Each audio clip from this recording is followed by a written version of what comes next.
Narito na mga balita mula sa GMA Integrated News.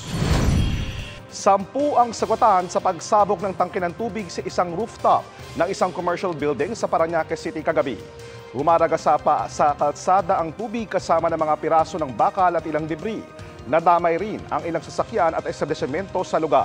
Tiniyak naman ng management ng gusali na sasagutin nila ang gasto sa pagpapagamot sa mga nasugatan. Iniimbestigahan pa ng mga otoridad ang insidente. Narito naman iba pang balitang binabantayan ng GMA Integrated News. Amihan at Easterlies patuloy na magpapaulan sa ilang bahagi ng bansa.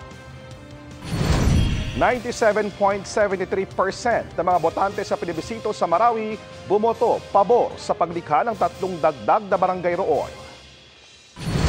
At 13.6 million pesos na halaga ng hinihinalang shabu nasabat sa Indanan, Sulu.